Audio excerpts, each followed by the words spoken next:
Are you better off now than you were 4 years ago? And we're just spinning wheels, going order by order. Something is going to implode and the bubble's going to pop. I don't know where I'm going with this video right now. And I don't script any of my content right off the dome. But stick with me, because I think I got a message that some of y'all might need to hear, want to hear, and maybe you can add things in the comments. Welcome back to Mr.BetonYou. As I've been interviewing people, asking them how the gig economy is working for them right now, I'm getting a wide variety of answers. I'm getting smiles from people. I'm getting frowns. But it's got me thinking, how am I feeling? My girl Madison went out today. She went to do lunch today. It's kids in preschool. And she said, man, it was rough. So she went home. Like, there was no money for her. She's like, everything was just trash. Nothing was good. And she said she had a similar experience the other night. The word that I'm getting from a lot of people that I'm talking to currently doing these interviews about how is the gig economy treating you right now, the number one word so far is trash. So it's got me thinking, I think a lot of you, some of you, have unsubscribed to this channel because you didn't feel like you could relate to me anymore. You felt like you subscribed, you liked the ride-alongs, the DoorDash content, my humility, this, that. But some of you have said in comments and have said just through, I could tell people don't watch as much, maybe. It's because they feel like I'm not as relatable as I was maybe when I started, or maybe even last year when you subscribed. And I think there's a lot of truth to that. And I've had to think about that and my place in this gig space and in the gig economy and all that. I've been thinking about that obviously the last 2 months. And I think a lot of you were right. And there really is no right or wrong. If I'm somebody that you feel like you can't relate to because I was having success with DoorDash, or I went from, don't take trash to, hey, AR probably matters now because the game did change. I think that rubs some people the wrong way. And I'm good with it. I've made peace with it, right? We shouldn't worry about what others think as much, as long as you can stand on what you believe in and it's helping you and yours. But the one thing I've realized is gig workers are struggling. Now, that's not breaking news. But for me, I guess I was a little blind to figure out just how many were. 7 million people had a DoorDash account last year in 2023. 7 million. That's just DoorDash. That doesn't include the gig workers that stopped working for DoorDash, can't get on DoorDash, and they were doing Instacart, blah, blah, blah. What are we looking at for food delivery and rideshare? 20 million gig workers? I don't think that's an outrageous number. Now, a lot of those accounts, people have 5, 6, 7 accounts, so maybe it's not that high. But why are people coming and doing this work if they're not doing okay? Is it because they're not doing okay? I came to it and I was doing fine.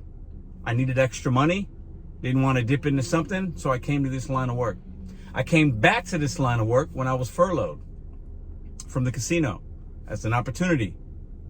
And then I continued to do it a little bit. And then I came back really full time, it'll be 4 years this January.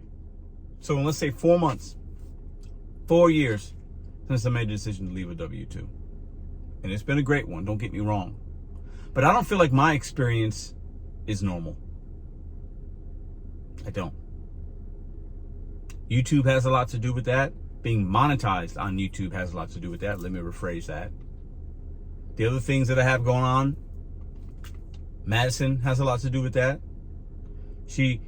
Because of the relationship that we have, the freedom and flexibility that I truly have, because she's basically a stay-at-home mom. So I can turn on and off the apps as I please because she's got the kid. But I'm starting to realize and see more and more every day that this gig economy, while it has a lot of benefits, and while I still am a champion for doing this kind of work to either get your way out of debt or working towards something or just paying the bills, well, maybe that last part not so much, because I don't recommend this full time if this is going to be the only way you make money. I think you're going to fail at some point. That's how I feel. And I think a lot of Americans are just struggling overall in general with mental health, with the rising cost of rent, gas, inflation on just normal everyday products. People have to be part of that 7 million to come in to do DoorDash. Nobody wants to work for DoorDash. Are you kidding me? You think a single mom out there wants to get off work, pick her kids up from school, take them home, check their homework, and then go back out at night? No, but you're doing it right now. There's somebody that is doing it, watching this video, that is doing that right now. There's a single mom out there right now that is away from her kids because she's got to have that second and third stream of income because the W-2 ain't cutting it.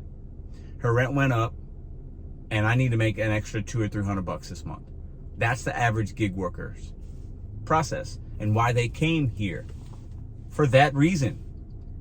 The ends weren't being, we weren't making the ends meet. We weren't making money, enough money, and people had to do this kind of work. The pandemic is done. Them days are done. We created a new norm. And through content creation, a lot of people came to the app because they saw me and the 100 other people talk about, you can make $25 or $30 an hour. I do it in St. Louis. That's not true for most people. Most people making $15 to $20 an hour. And some people are okay with that. This gig economy is going to continue to grow in a lot of other ways people can make money with their device. Don't kid me. Don't think that I'm not still going to be doing this and other things that are similar. But Americans are hurting. And that's why they're coming to this line of work, because they are struggling. And why is this guy got to park right next to me? Maybe he's a gig worker. Maybe he's doing an Instacart or a DoorDash on Aldi. There can't be that many people that want to do this kind of work for a living. I'm talking mostly food delivery, shopping. The people that I'm talking to, the video that you'll see, maybe next week, maybe after that. I got to figure out when it's going to be released. But Americans are struggling, and we don't want to be doing this kind of work. But the demand brought on by the companies, the merchants that companies have partnerships with, and the consumer demand has told the companies, we need a lot more drivers out here. We need this, we need to do that, we need this program. These consumers are eating it up. Literally eating it up. People that can't even afford to do this. I talked about it yesterday. People that can't even afford to order delivery, Taco Bell, Aldi, are doing it. I live by this Aldi right here. This is my Aldi. I'm here 5-6 times a week. Well, yeah.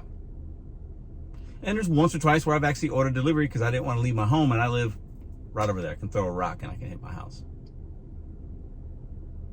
And I tip. But listen, that's not the point. The point is people that can afford it, and also, more importantly, people that can't afford it are ordering food delivery, and it's not going to change. And that's going to continue to, in many ways, force people to stay on the apps, because some days you have a good day, or some days you just need to pay the light bill. You need to pay rent. Little Johnny and Cindy Lou need school supplies, so I got to work that extra hour after, or 2 or 3 after my W-2. Americans are struggling, and the gig economy says they're here to help you, but are they really? Listen, there's value in doing this work.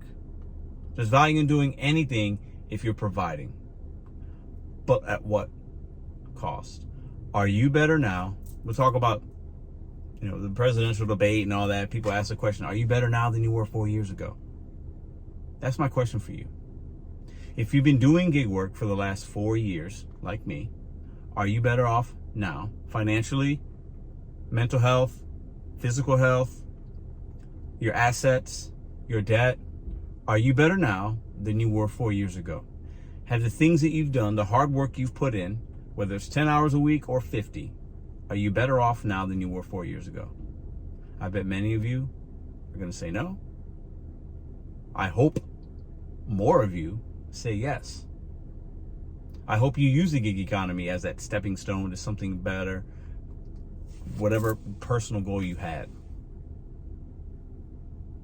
But I have to admit, I'm a little sad to think that I think most of us are not better off.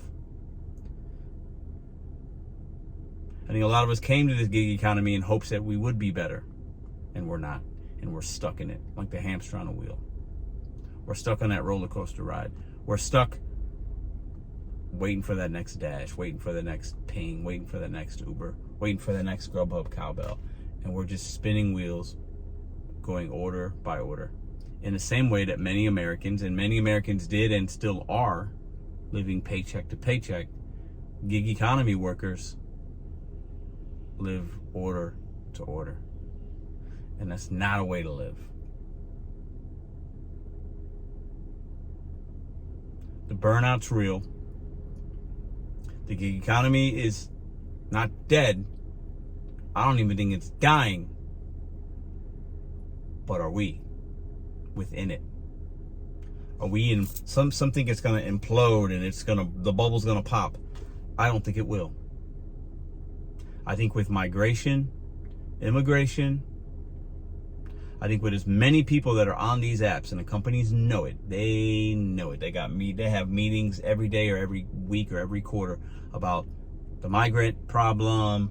How many dashes do we have? How many Uber Eats do we have? Blah, blah, blah, blah, blah. Do we need to onboard more? Da, da, da, da. What's our numbers look like? What's going on? They know people got 20 accounts. They know.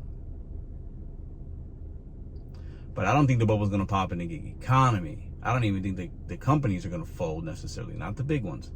And there'll be new ones that'll come, and you'll work them, and you'll love them, and you'll hate them. But I think we are imploding within it ourselves.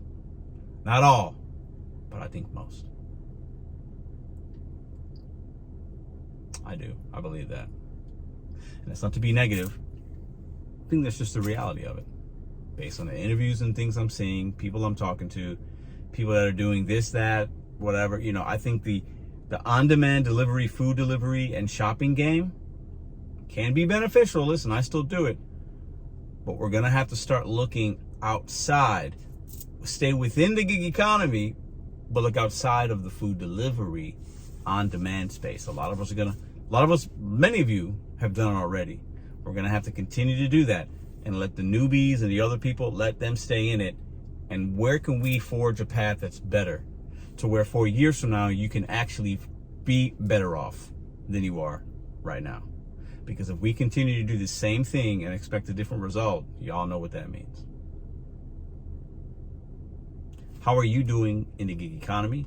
Let us know in the comments section down below. Are you better off than you were 4 years ago? Let us know in the comments section down below. Do you think the gig economy is going to implode? Or will you go? Who's going to go first, you or the gig economy? Bet on you, set goals one day at a time. I am extremely grateful and in some ways, many ways, I guess, humble that you guys continue to watch. I'm very grateful for that. But I've done things to put myself in a position to not have to work 50, 60, 70 hours a week in a gig economy. But if I had to, you best believe I would struggle. We would struggle if I had to do that. And I know many of you are. I realize, I see it. I see the frustration in y'all's eyes, man. I see it in the comments. So my challenge to you is, what are you going to do now? So in 4 years, you're in a better position. I just rambled a lot. But I just need to get that off my chest. Y'all tell me what you think in the comments down below.